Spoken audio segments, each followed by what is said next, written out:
sampah sembarangan. Udah tahu sampah biang masalah, buang sampah pada tempatnya lah. Iya ya, kalau bukan kita siapa lagi? Ayo kita buat Jakarta jadi bersih.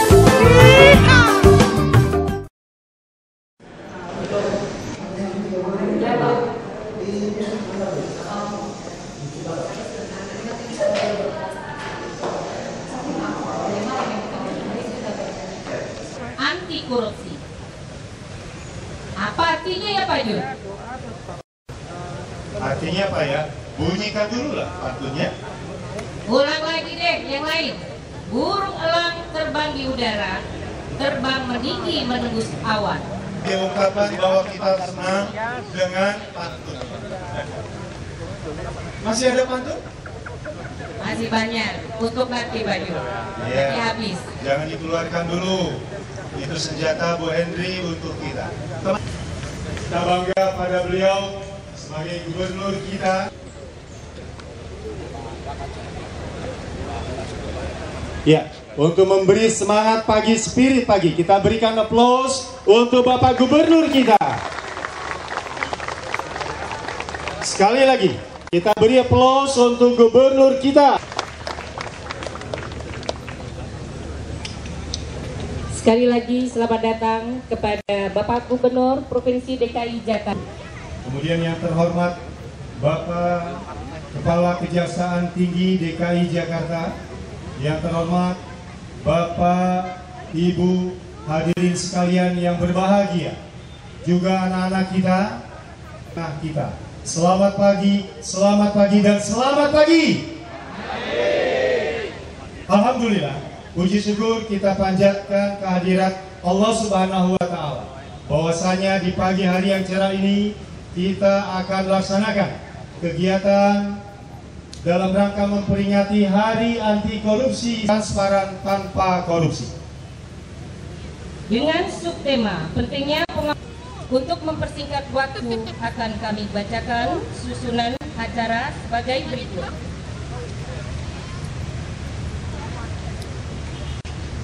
Dimohon untuk berdiri.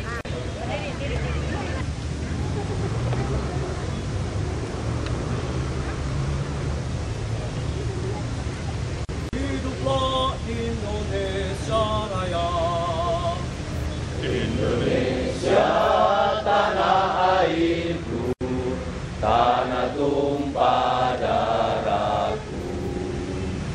Di sanalah aku berdiri, jadi pandu ibuku.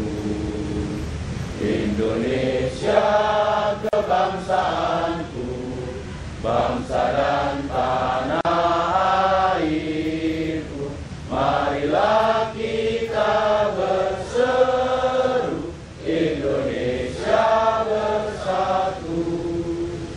Hiduplah tanahku, hiduplah negeriku, bangsaku, rakyatku semuanya. Bangunlah jiwanya, bangunlah badannya, untuk Indonesia Raya. Indonesia Raya, merdeka, merdeka, tanahku, negeriku yang ku cinta. Indonesia Raya, merdeka, merdeka, hiduplah Indonesia Raya. Assalamualaikum warahmatullahi wabarakatuh.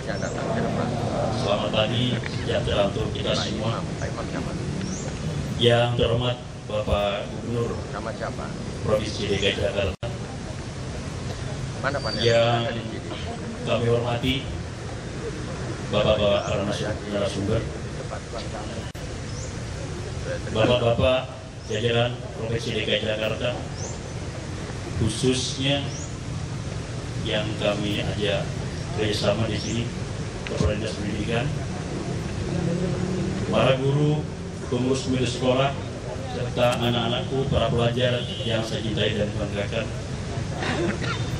Alhamdulillah, wasyukurillah, pada pagi hari ini kita masih diberikan nikmat rahmat dari Allah SWT sehingga pada pagi hari ini kita masih bisa berkumpul dalam rangka menyelenggarakan Hari Anti Korupsi Sedunia tanggal 9 Desember tahun 2013.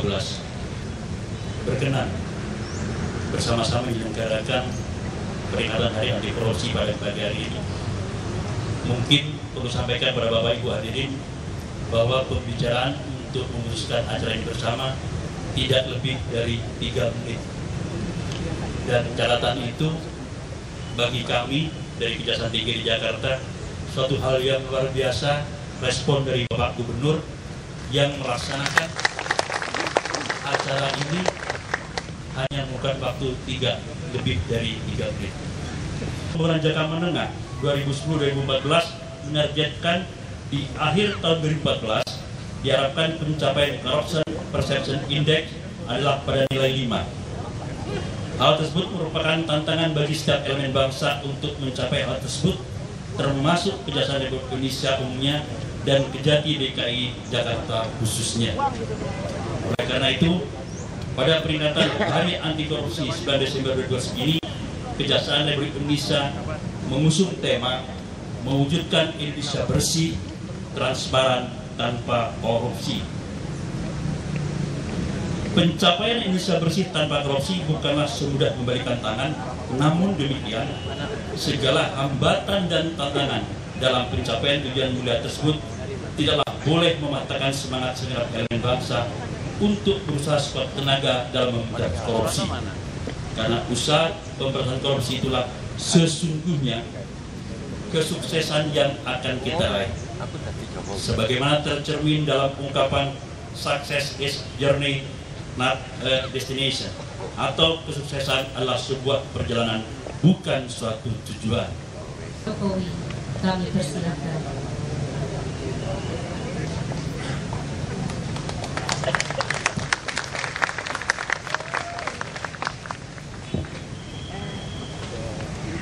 Saya kira langsung satu saja. Dan mengucap Bismillahirrahmanirrahim dalam rangka Hari Anti Korupsi Sedunia. Pada pagi hari ini dialog interaktif dengan tema Indonesia yang bersih, transparan, tanpa korupsi saya nyatakan dimulai dan dibuka. Terima kasih. Assalamualaikum warahmatullahi wabarakatuh.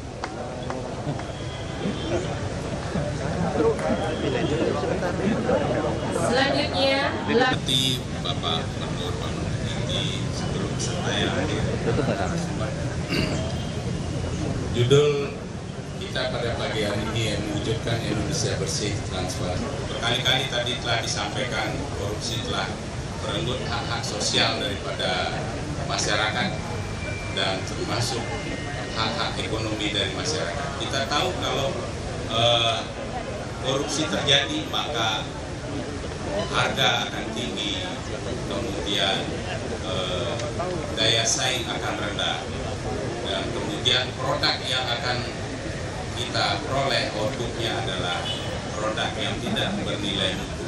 Demikian juga di dalam bidang pendidikan. Kalau korupsi terjadi di bidang pendidikan, maka akibatnya akan pendidikan menjadi sangat mahal. Kemudian outputnya juga anak didik tidak memiliki daya saing, tidak memiliki keterampilan. Nah, oleh karena itu jangan memiliki sifat yang permisif, terutama anak-anak generasi penerus generasi muda kita. Kita buat budaya korupsi. Contoh yang sederhana, kalau kita pergi bersama bos, lalu kita mampir ke rumah makan, pasti semua kita berharap bos yang traktir, gitu kan? Kalau kita punya hajat, undang bos, pasti kita berharap bos memberikan amplop yang lebih tebal daripada yang lainnya. Kalau kita mau membangun tempat ibadah, kita meminta sumbangan pada bos, pasti kita berharap bos minta sumbangan yang besar atau memberi sumbangan yang besar. Kalau bos memberikan sumbangan kecil, murah nyumbangnya sama dengan warga.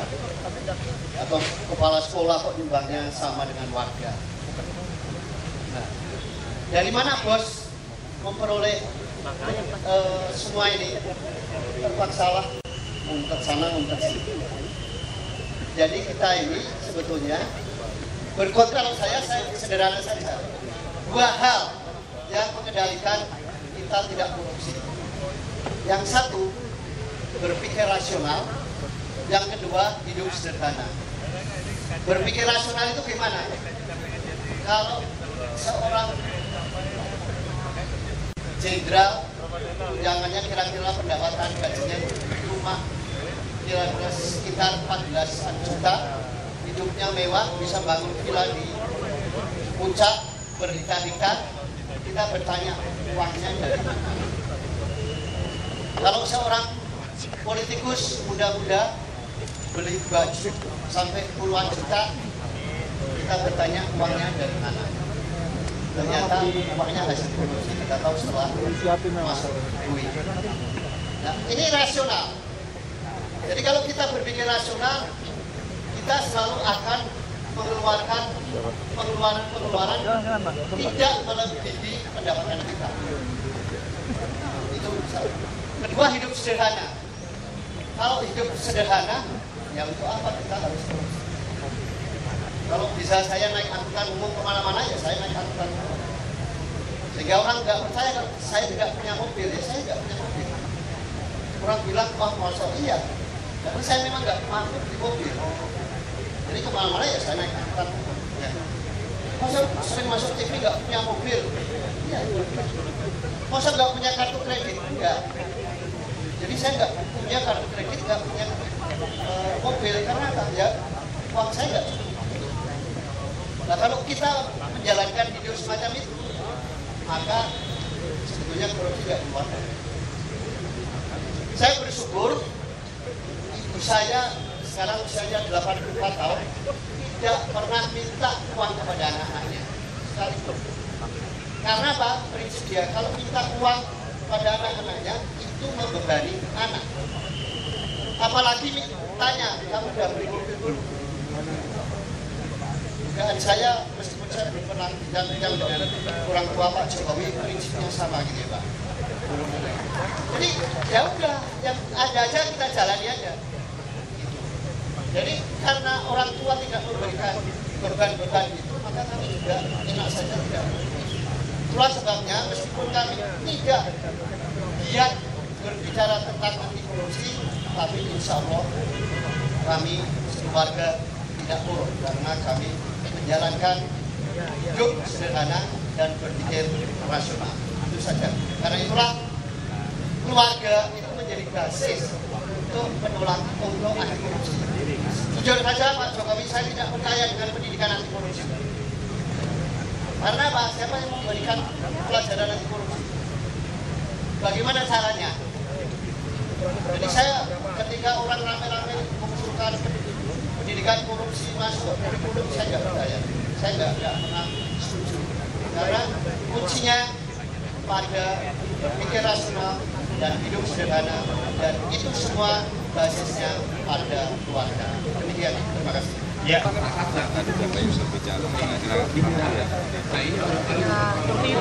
Nah, penerapannya di Pemprov DKI udah seperti apa Pak sejauh ini Pak?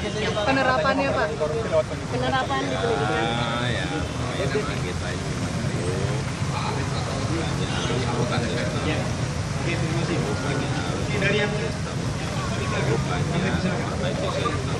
ya kan itu mulai dari sana.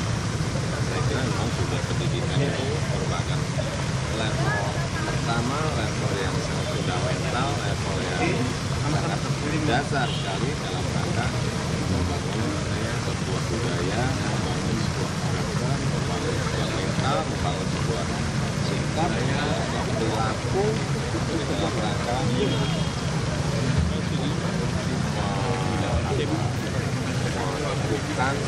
bukan sikap perilaku anak dan nanti setelah dewasa menjadi anti Pada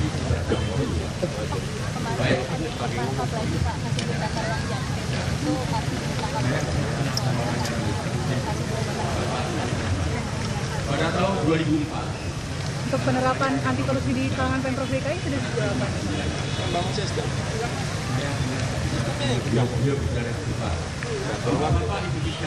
Tadi contoh kecil-kecil misalnya pajak online meningkatkan pendapatan berapa triliun. Di bidang pelayanan, memperbaiki pelayanan yang di tingkat kecil dan murah, di tingkat kecamatan. Itu yang kita perbaiki terus, kita garap terus, dan kita benahi terus. Pak, tanggapannya Pak terkait ada 4 lurah Pak dan pendengar yang ditangkap Pak oleh terkait korupsi juga Pak. Nah itu urusan wilayah hukum kalau sudah berani berbuat. Apakah Bapak pendapat dengan pernyataan Ahok yang menyatakan harus diberikan amnesti kepada lurah atau bendahara yang tertangkap korupsi? Ahok menyatakan memberikan amnesti kepada para pelaku Yang kedua, apa kita bisa memberi amnesti kamu itu ya? Iya, Ahok sendiri menyatakan. Ya, apakah ya kamu gitu? Apa kita ini bisa memberi amnesti? Kayak kita ini kayak kamu membenahi lah, membenahi hukum, memperbaiki sistem. Manusia yang korupsi. Ya kan selama lo ngapain, kalau udah masuk wilayah hukum, itu kamu jawab. Ya kita ini ya, sekarang ini rekrutmen pejabat yang terbuka, yang transparan, baik lurah, camat, kepala sekolah, pak puskesmas, kita berangkat dari sana. Itu nanti sudah belum menjamin 100% akan mendapatkan pejabat yang bebas dari. Tapi saya meyakini itu akan memperbaiki, itu akan memperbaiki dan itu akan kita lebih baik.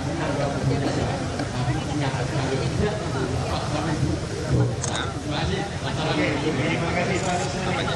Ya, baik. Ya, tapi dari saya ini. Ya nggak ngerti itu urusan lama udah masuk wilayah hukum, masa saya mau ikutin ikut-ikutan apa itu? Ikut-ikutan kesana, kasusnya sudah lama. Apanya? Saya sampaikan bahwa rekrutmen itu nanti yang terpilih mestinya yang terbaik, meskipun kita juga yang baik-baik itu tidak gampang. Ya,